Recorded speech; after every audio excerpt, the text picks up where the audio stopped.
हर खबर पर होगी आपकी पकड़। डाउनलोड कीजिए एबीपी लाइव ऐप। गृह मंत्री अमित शाह बिहार में वर्चुअल रैली करेंगे और इससे पहले आरजेडी ने बिहार में थाली बजाकर नीतीश कुमार और बीजेपी की सरकार के खिलाफ बिगुल फूंका है। बीजेपी की वर्चुअल रैली बड़े पैमाने पर हो रही है और इस रैली के लिए क्या है खास तैयारियां, आपको दिखाते हैं एबीपी न्यूज की एक्सक्लूसिव रिपोर्ट में, बता रहे हैं हमारे संवाददाता नीरज पांडे।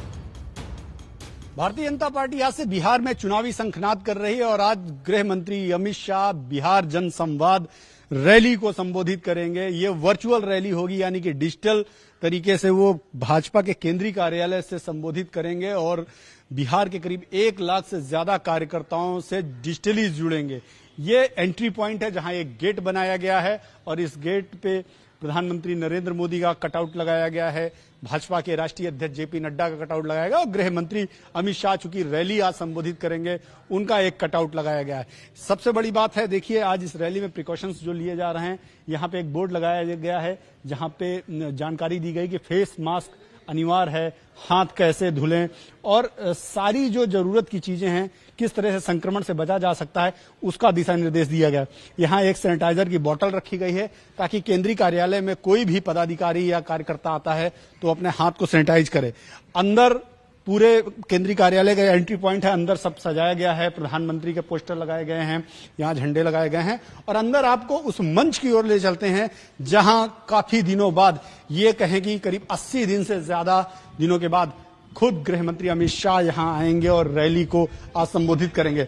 आपको उस हाल में ले चलते हैं जिस हाल को मंच के रूप में बनाया गया है और वहां पे वहीं से डिजिटली गृह मंत्री अमित शाह संबोधित करेंगे। उस हाल के अंदर हम आपको ले चलते हैं जिसको अभी भी बनाया जा रहा है। ये मल्टीपर्पज हॉल है भारतीय जनता पार्टी कार्यालय का। इसी मल्टीपर्पज हॉल से सीधे संवाद करेंगे गृह मंत्री अमित शाह और इस मंच पे देखिए आप 5 कुर्सियां लगाई गई हैं जिसमें भाजपा के राष्ट्रीय अध्यक्ष अमित शाह, राष्ट्रीय अध्यक्ष जेपी नड्डा, गृह मंत्री अमित शाह और दूसरे जो नेता हैं वो बैठेंगे।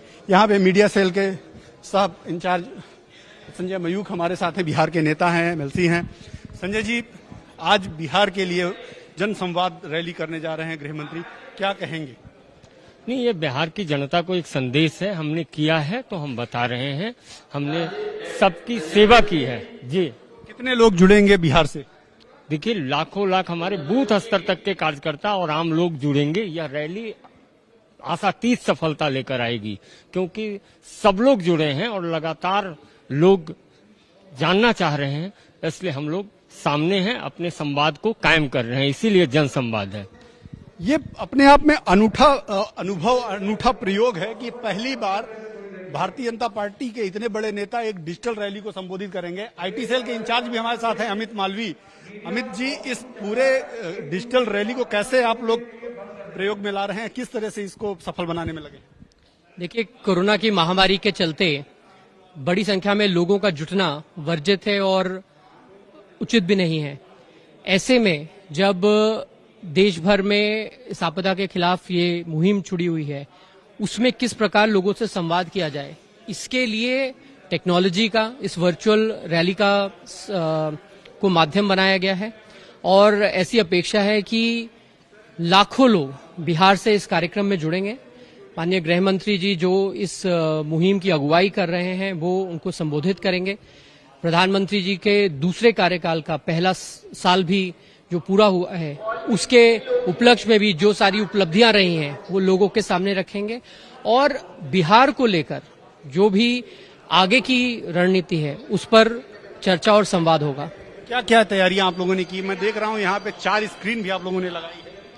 देखिए, ये जो रैली है ये सभी सोशल मीडिया प्लेटफॉर्म्स पर लाइव जाएगी और लाखों लोगों को इसकी सूचना दी जा चुकी है।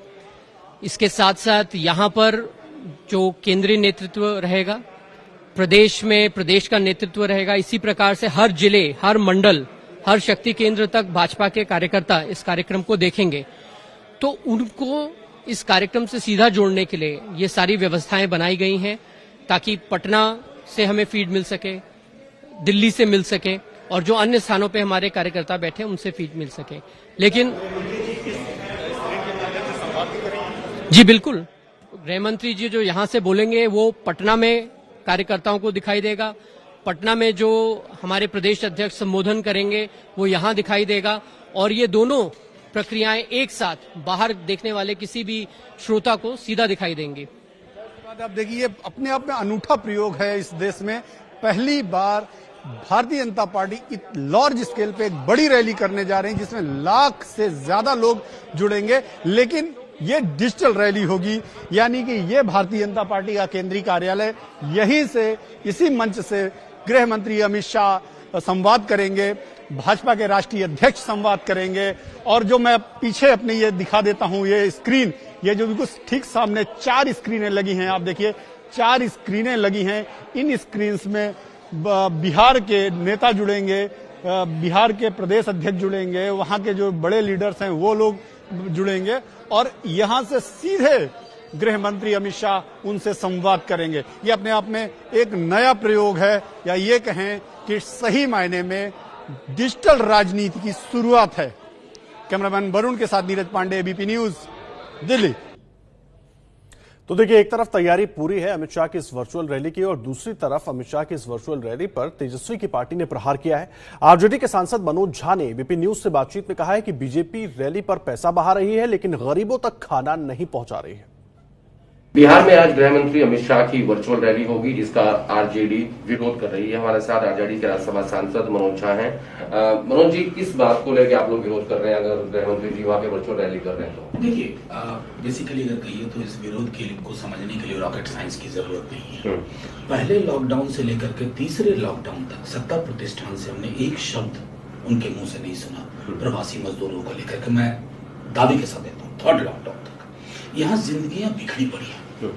लोग अपनी जिंदगी के धागे समेटने की कोशिश कर रहे हैं, एक बड़ी आबादी हमारी, और वैसे दौर में ये कौन सा चाल चरित्र चेहरा है जहां कोई और चुनाव की बात नहीं करना चाहता। आपने तो 72,000 एलसीडी लगा रहे हैं। अरे वो जो किसी ने भी आपको पैसा दिया होगा, 1000 मजदूरों को अगर आप दे देते, उन परिवारों को जो बेबसी में जी रहे हैं, बहुत बुरा हाल है, तो हमें उनकी संवेदनाओं पर सवाल था, और इसलिए हमने सिर्फ प्रतिकार के लिए जेपी आंदोलन का प्रतीक ताली और थाली, ये नरेंद्र मोदी जी का प्रतीक नहीं है, ये जयप्रकाश नारायण जी का, हमने उस प्रतीक का 11 मिनट के लिए आज इस्तेमाल किया, एक संदेश देने के लिए कि गूंगी बहरी सत्ता में संवेदना का थोड़ा संचार हो।